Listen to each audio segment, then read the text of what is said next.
Do you know your medicine?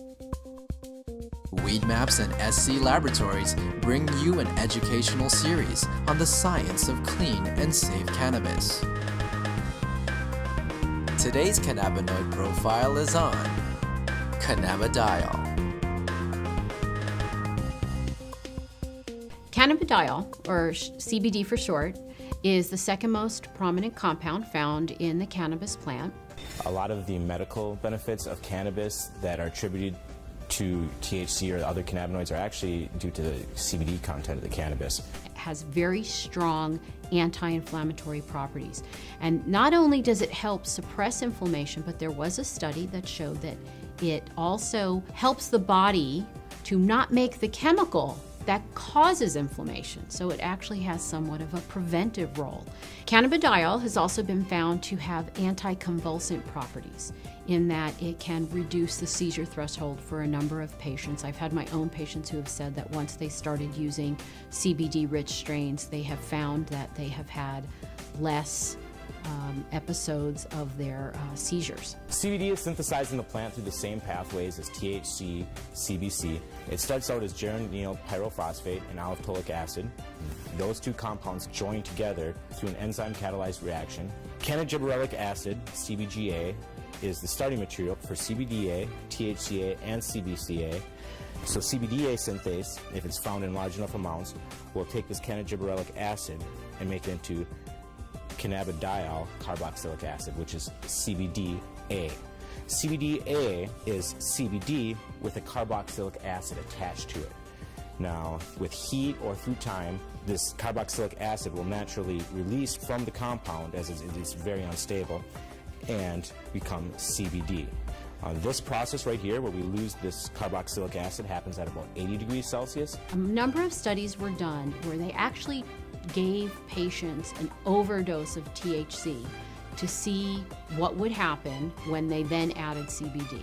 And CBD completely turned around the negative effects of an overdose of THC without changing the levels of THC in the blood.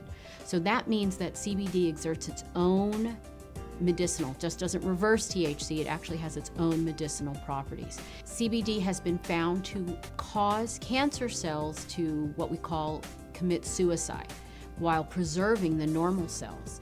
And what appears to happen is it appears to bind to the receptors on the cancer cells, which then induce the cancer cell to kill itself. Cannabidiol has also been found to be what we call biphasic in terms of sleep. So at low doses, it's what we call alerting. It kind of keeps you awake. At higher doses, it can be very sedating and cause you to sleep. But what's nice about that is you can control whether or not you are alert or you're feeling tired. When I started testing cannabis about 2 or 3 years ago, we saw virtually no high CBD plants. Almost every plant we tested was high in THC, anywhere from 10% to 20% THC, with some outliers on either end. Some plants would have maybe 1% CBD at the max, 1.5% CBD at the max. Now that we've been testing for a while, we see anywhere from 8 to 15% CBD and maybe 5 or 6% THC in these strains. Some strains we get a 50-50 ratio. It can happen in all different ratios, but what it is it's a recessive gene in plants. So we have breeders have to actively go and try and breed this back into these plants and find these high THC plants that might have that high CBD gene locked away and breed them together and see what they find. And really the only way you can know if it's high CBDA is to test it. With testing and growers or breeders having access to that knowledge base, we see them coming back and reversing some of the trends of the last 30, 40, 50 years and breeding the CBD back into the plants. Now, there have been a number of studies that have looked at cannabidiol, CBD, exerting a protective property to damaged neurons. And it appears that in the studies, CBD protects the nerves by inhibiting the process by which nerves are damaged. CBD has also been shown to protect against brain injury. When patients or lab animals have had a brain injury, CBD appears to protect the brain from damage that occurred to the nerve cells. The studies have shown that it can actually fight MRSA, which is methicillin-resistant Staph aureus, a notorious bug that is resistant to a number of antibiotics.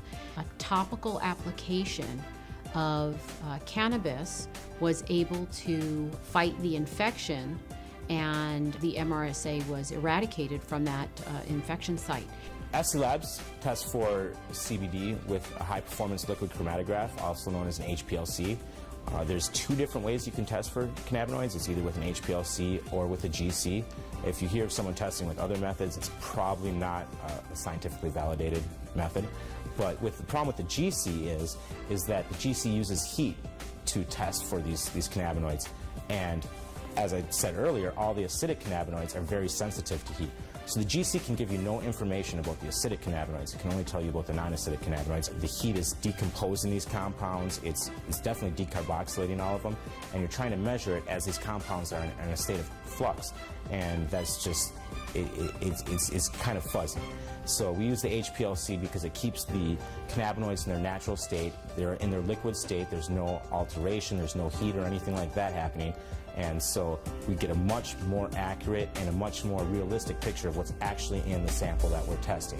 One of the important things for people to understand about cannabidiol is it is not psychoactive. That means it does not change your mood, your mentation, the way that THC has psychoactive properties and can actually cause what we call the high. CBD does not do that. For patients who are not interested in the THC effect but are interested in the CBD effect, this is a terrific choice for them to have.